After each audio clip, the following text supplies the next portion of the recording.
Graduates are facing a bleak future. Last year there were a record 1.2 million applications for just 17,000 UK graduate jobs. That's a ratio of 70 to 1. A degree once opened doors, now it just gets you to the queue. AI is making competition intense, and the situation is magnified by a stagnant economy. Firms are reluctant to increase hiring during a period of low productivity and weak demand. And with employee costs rising, it is young workers who are facing the brunt of cutbacks.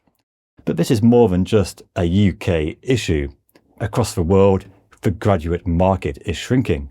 In the United States, a study suggests 58% of recent US graduates are still looking for a job. Only 30% of graduates have found a job in their chosen field. And it is all a similar theme. AI is disrupting white-collar jobs, just as past technology disrupted blue-collar jobs. And to make it worse, AI is disrupting the labour market, just as young people face historically high housing costs. There is a supply problem. The share of people going to university has increased from 12% of school leavers in 1980 to 41% in 2025. Young people were told a degree in computer science would set you up for life. If you can code, you'll never struggle to get a good job.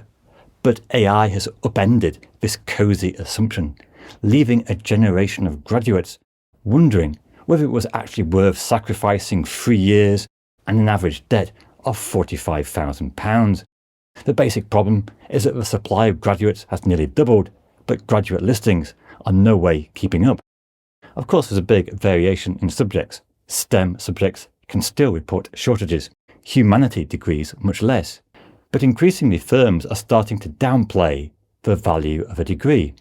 A degree used to be much rarer, some kind of signal. But if half the workforce have a degree, its relative usefulness is relatively less. With shrinking profit margins, firms are increasingly looking at non-academic qualifications, work experience, internships, even social media profile, and the capacity to use AI. But how much is AI really to blame for a worsening graduate job market? The IMF has estimated that 30% of jobs in advanced economies will be negatively affected by AI. Microsoft are already boasting that AI agents can perform human-level cognitive tasks autonomously. The OECD confirmed that graduate jobs are being replaced by AI, and ironically, here they use AI to create the content. I guess at least they are labelling it as AI rather than some of the AI slop that gets repackaged as content. But if we think that AI is powerful now, where will it end? Although it is somewhat disputed, the trajectory for AI is the roughly doubling of capacity every 7 months. And so we are really just at the start of the AI revolution. The big question, though, is are we ready for a society dominated by a few tech giants making huge monopoly profits, but ordinary people struggling to get a good job? But we shouldn't lapse too much all into doom and gloom. People have been worrying about technology taking away jobs ever since the first spinning machine pushed hand weavers out of a job. In the 1920s, there were 1 million coal miners. Today, no one. In 1978, roughly 1 million Americans, about 1% of the workforce, were employed as typists. The personal computer obliterated this type of job. Skilled professions now do their own typing. But it's not like 1 million people who lost their typing jobs led to 1 million unemployment. The job market is frequently undergoing radical shifts. And whilst AI displaces jobs, there are of course also new openings created. For example, there are new jobs such as AI ethics, making use of AI and prompt engineering. A key skill for anyone, whether graduate or non-graduate, is knowing how to use AI. For example, in this video I asked ChatGPT to help get data on graduate openings from an obscure dataset. Before I knew it, I'd wasted half an hour downloading Python, running scripts, and failing to actually get anything at the end of 30 minutes. Ironically, AI was more of a hindrance than a help in preparing this video. Anyway, I digress a little bit, but there is another factor at play as well, and that is application inflation, because AI is helping with the process of drafting a resume and applying for jobs. It's true we have the largest number of applicants per vacancy for 30 years, but ironically, at least part of that is people just sending more applications because AI makes it easier to apply. AI also makes it easier for firms to reject people. Now, one of the curious features of the UK labour market has been the increasing wage compression, with a big rise in the lowest paid jobs, but stagnation in wages at just above the minimum wage. Successive increases in the minimum wage mean that next year, the average salary for a minimum wage worker on a 40-hour week will be a spectacular £26,416, and that is only slightly lower than the entry graduate salary in finance and professional services. But this increase in the minimum wage, combined with higher national insurance taxes, is only going to encourage firms to accelerate automation, leading to fewer opportunities overall.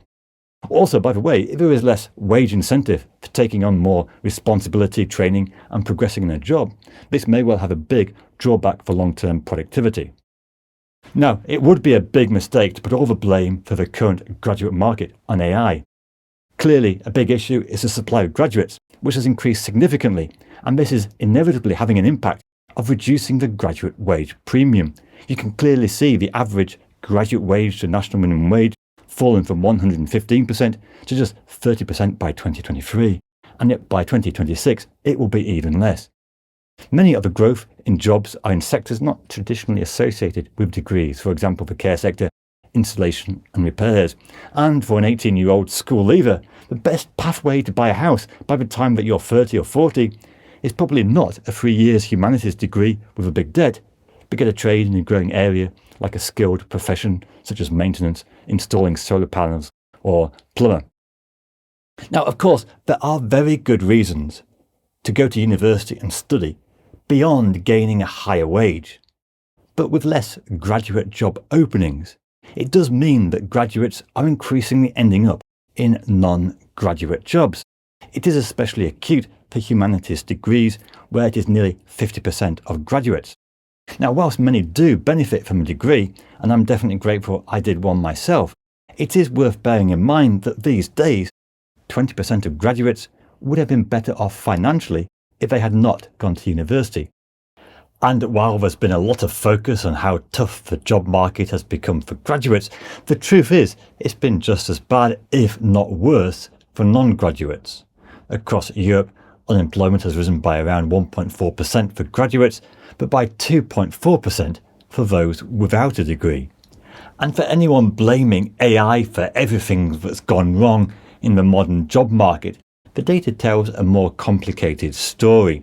Graduate job listings have collapsed even in fields least affected by AI, like human resources, vacancies down 77%, and civil engineering down 55%.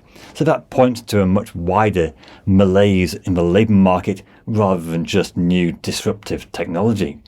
So where does that leave graduates and potential students? Is it still worth getting a degree? Well, I would never underestimate the non-financial benefits of a degree, so long as you are actually interested in studying. The worst thing is to reluctantly do a degree because that is what your school and parents expect. And having worked in A-level education for many years, I know how many schools and colleges see themselves as a conveyor belt to get students into university. But students need to be aware of the unfortunate fact that a degree is much less of a guarantee of success in the job market than in the past, and it could even leave you worse off financially. The fast-changing world of AI will need a different kind of skill set. The good news is that boring, repetitive jobs are on the way out. The new job market will be more fragmented and require greater initiative to succeed. In terms of policy, the right kind of higher education can still definitely boost productivity and economic growth. But there does need to be a careful rebalancing of the numbers and types of university education that we promote. Now, having said so much about AI, is it really just a big bubble with benefits far less than people claim? It is a big question that's on everyone's lips just at the moment, and this video goes into some of the detail. Thanks for watching, do subscribe, and let me know whether you regret going to university or whether you're really glad that you went to university.